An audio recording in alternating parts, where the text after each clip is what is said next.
안녕하십니까. 약손명가 잠실세내점 부원장 김혜인입니다. 오늘은 제가 여러분과 약손명가에서 일을 잘 하면서 좋아하기 위해 한 일들에 대해서 이야기를 나눠보고자 합니다. 제가 약손명가에서 일하면서 일을 잘하지만 좋아하기 위해서 한 일 중 첫 번째는 목표 설정하기입니다.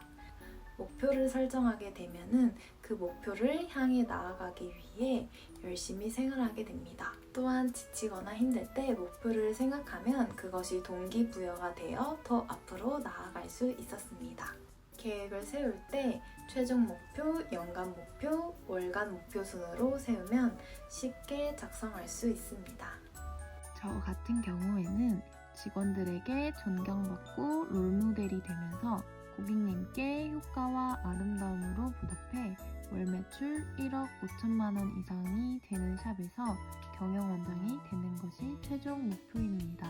남들보다 빨리 진급하여 대표님, 사부님, 저희 샵 원장님처럼 성공하고 싶었기에 계획을 타이트하게 작성하였습니다. 2019년의 경우 1년 안에 주임이 되는 것을 연간 목표로 잡았습니다.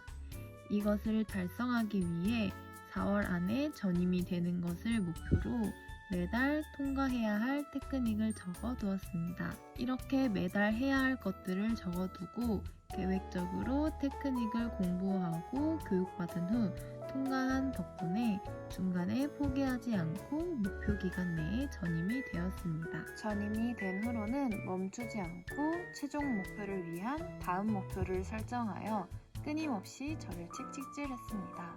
다음 목표는 주임을 올해 안에 다는 것으로 하여 8개의 테크닉을 배우고 테스트 보는 것을 월별로 쪼개어 주임 테스트를 준비하였습니다. 그렇게 목표대로 성실하게 공부한 끝에 9월에 주임이 되어 기존 목표보다 빠르게 주임을 달 수 있었습니다. 작년의 경우 2020년 안에 실장 진급이 목표였기에 월 목표로 독서 연수 가서 수상하기, 직원들 교육해주어 진급 도와주기 등 계획을 세웠고 실전한 끝에 목표를 이루어 8월에 실장으로 진급하게 되었습니다. 실장이 된 이후로 2021년 안에 부원장으로 진급하기를 목표로 세웠고 월 목표로 골막, 약손 테라피 5가지 교육 후 테스트를 통과하여 그 끝에 올해 3월 부원장으로 진급하게 되었습니다. 옆에서 많이 도와주시고 가르쳐주신 정주희 원장님, 진심 어린 조언과 배려해주신 대표님, 좋은 말씀과 긍정적으로 살아가는 방법을 알려주신 사부님과 같이 주변의 많은 도움과 저의 이러한 목표 설정을 통해 입사한 지 3년도 안 되어 부원장으로 빠르게 진급할 수 있었습니다. 목표를 설정하고 이 목표를 실천하기 위해서 열심히 생활하다 보니 중간에 나태해지지 않고 앞으로 나아갈 수 있었습니다. 앞으로도 저는 최종 목표를 달성하기 위해 열심히 살아갈 것이며 그 목표를 달성한 이후에도 새로운 목표를 세워 앞으로도 계속 쭉쭉 더 나은 사람이 될 것입니다. 두 번째로 테크닉을 잘하고 좋아하기 위해서 부모님이나 주변 지인들에게 맞춰 테크닉 연습하기입니다. 단순히 필기를 반복적으로 외우거나 이미지를 떠올려 테크닉을 공부하는 데에는 한계가 있었습니다. 직접 해보면서 감각을 익히는 것이 무엇보다 중요하다고 생각되었고 주변의 대상을 찾아서 연습하다 보니 몸이 기억하여 공부하기도 훨씬 수월하여 저는 주변 지인들과 부모님에게 연습을 많이 하였습니다. 처음에 부모님께 얼굴 관리를 해드리니 피부톤도 좋아지고 리프팅이 되어 동안 얼굴이 된 것 같다며 부모님께서는 굉장히 좋아하셨습니다. 더 나아가서 부모님의 주위 사람들이 피부 좋아졌다, 얼굴이 좋아 보이는데 얼굴에 뭐 있냐, 얼굴이 작아졌다 등의 말을 했다며 효과가 확실히 좋은 것 같다고 좋아하셨습니다. 이에 바디 관리도 해드리니 다음날 일어났을 때 확실히 몸도 한결 가볍고 운동할 때 움직임이 달라진다며 남들은 돈 주고 봤는데 딸 덕분에 호강한다고 고맙다고 하셨습니다.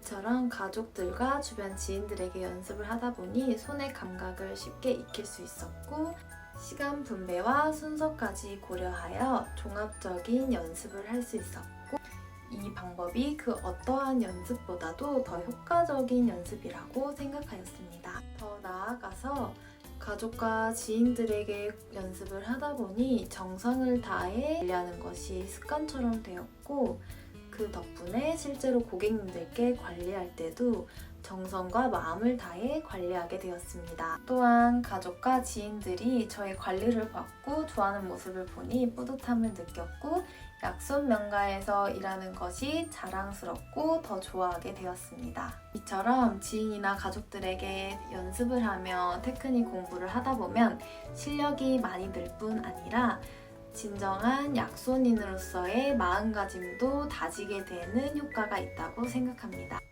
세 번째는 고객님과의 원만한 관계 형성하기입니다. 이를 위해서 목소리 톤이나 고객님의 개개인 특성 등 많은 것들을 신경 쓰기 위해서 노력하였습니다. 일단 고객님이 오시면 밝게 웃으며 솔톤으로 고객님을 맞이합니다.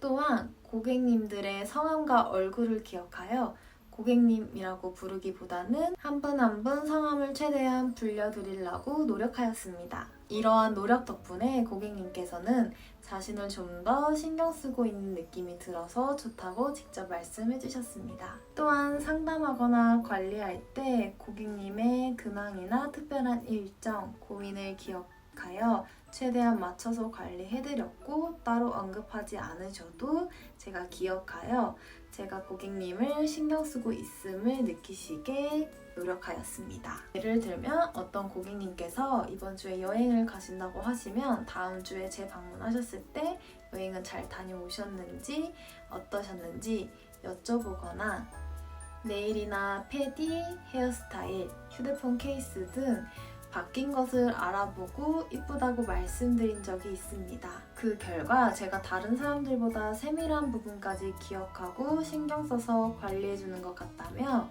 더 좋아하시고 만족해 하셨습니다. 이런 사적인 부분뿐만 아니라 고객님께서 궁금해하실 만한 관리와 관련된 부분에서도 친절하게 답변해 드렸습니다. 테크닉과 관련된 해부학 지식, 바른 자세, 좋은 습관 등을 미리 공부하고 기억하여 고객님께서 질문하셨을 때 막힘없이 대답하였습니다. 이렇게 미처 몰랐던 내용을 저의 설명을 듣고 알게 되신 고객님은 저에 대해서 신뢰도가 더 높아졌다고 하셨고 전문성도 인정해 주셨습니다. 또한 답변을 해드리면서 고객님께 맞춰 또 다른 관리를 추천해드리니 저를 믿고 티켓팅 해주시는 경우도 많았고 안 좋은 자세나 습관을 고쳐 저에게 좋은 변화를 주셔서 감사하다고 말씀해주시는 고객님들도 많았습니다. 이처럼 고객님과의 원만한 관계 형성은 제가 일을 할 때 좀 더 생기 있고 활기차게 일할 수 있는 원동력이 되어줄 뿐 아니라 매출도 많이 오르고 재등록 비율도 많이 높아지는 효과가 있었습니다. 네 번째로 하루에 제일 많은 시간을 함께하는 직원들과의 관계에 신경 쓰는 것입니다. 고객님과의 관계 못지않게 하루에 제일 많은 시간을 함께하는 직원과의 관계도 매우 중요하다고 생각하였습니다. 그래서 크게 5가지의 노력을 하였고 이를 통해 잠실세 내 직원들과 좋은 관계를 유지할 수 있었습니다. 첫 번째는 직원들의 목표에 맞춰 눈높이 교육을 해주는 것입니다. 퇴근 후에 따로 남아서 해당 직원이 원하는 테크닉에 대해서 자세와 느낌을 최대한 자세하게 봐주기 위해서 노력하였습니다. 해당 직원이 쉽게 이해할 수 있도록 당시 저의 경험도 얘기해주고 직원이 했던 느낌을 직접 재현해준 후 제대로 된 느낌을 직접 해주어 확실히 비교시켜주는 등 눈높이에 맞게 교육을 해주었습니다. 두 번째는 허리, 목, 어깨 등을 아파하는 직원이 있으면 골반, 등, 부상 관리를 서로 해주면서 아픈 곳을 관리해주고 체력적이나 신체적으로 힘들어서 일을 못하지 않도록 서로 상부상조하였습니다. 세 번째는 신체적으로만 안 힘들도록 한 것이 아니라 정신적으로도 도움이 되기 위해 노력하였습니다. 일하면서 힘든 건 없었는지 더 나아가서 사적으로 고민이 있는지 물어보고 있다면 들어주면서 공감해 주었습니다. 네 번째는 가끔 쪽지와 함께 먹을 것을 사물함에 넣어주어 그날은 기분 좋게 시작할 수 있도록 서프라이즈를 해주었습니다. 이러한 것들을 통해 직원들의 사기가 올라가고 저와의 관계도 좋아지는데 크게 이바지했다고 생각합니다. 마지막으로 저보다 직급이 낮은 직원들하고만 좋은 관계를 형성하기 위해 노력한 것이 아니라 상사이신 주희 원장님과도 원만한 관계를 형성하기 위해 노력했습니다. 원장님께서 추천해주신 직급별 성공 사례집을 매주 읽으며 배울 점을 메모하고 실천하기 위해 노력했습니다. 이러한 내용을 원장님께 소소한 간식과 함께 편지를 써서 공유하면 원장님께서 피드백을 해주시고 이러한 내용을 바탕으로 조금 더 성장하기 위해서 노력하는 모습을 보여드렸습니다. 이러한 행동들이 모여서 모든 직급의 직원들과 거리감 없이 친하게 지낼 수 있었고 힘들 때는 서로에게 기대어 의지할 수 있는 관계를 만들기 위해서 노력하였습니다. 그 덕분에 서로 힘들 때 의지할 수 있는 버팀목이 되었고 일을 할수록 일을 더 잘하고 좋아하게 되었습니다. 마지막으로 일하는 제 자신의 건강 챙기기입니다. 일하는 제 자신이 건강하고 밝아야 고객님께 효과와 아름다움을 드릴 수 있다고 생각합니다. 건강을 챙기기 위해 아침에 일어나 미지근한 물을 마시고 대표님 사부님께서 직원들에게 챙겨주신 건강즙을 맛있게 마셨습니다. 비타민과 유산균도 잘 챙겨 먹어 건강을 챙기기 위해 노력하였습니다. 또한 가볍고 깨어난 몸으로 출근하기 위해서 아침에 일어나 스트레칭과 가벼운 운동을 하였습니다. 일할 때는 수시로 손목과 어깨 스트레칭을 하였고 퇴근 후에는 손가락 힘을 기르기 위해 손수련도 해주었습니다. 또한 팥팩으로 목, 어깨, 허리 등 찜질하여 이완시켜주고 뭉친 종아리도 크림으로 풀어주었습니다. 피부 진정이 필요할 땐 크림팩을 발라 피부에 영양 공급도 해주었습니다. 일을 하다 보면 힘들거나 지칠 수 있는데 이러한 노력을 통해서 몸이 건강해질 수 있도록 최대한 노력하였습니다. 그 덕분에 신체적이나 체력적으로 많이 좋아졌음을 느꼈고 이러한 몸으로 일을 하니 활력 넘치게 일을 할 수 있었고 긍정적인 생각도 많이 하게 되어 바쁘게 일하는 것을 좋아하게 되었습니다. 제가 가장 잘하고 좋아하는 이 일을 하기 위해서 제 자신의 건강을 챙기고 노력하는 것이 너무나 좋았고 필요하다고 생각합니다. 지금까지 약손명가에서 일하면서 잘하지만 좋아하기 위해 노력한 5가지 노하우를 말씀드렸는데요. 이러한 노하우를 참고하여 다른 약손인들도 모두가 더 나은 밝은 미래로 향해 나갔으면 좋겠습니다. 약손명가 화이팅! 감사합니다.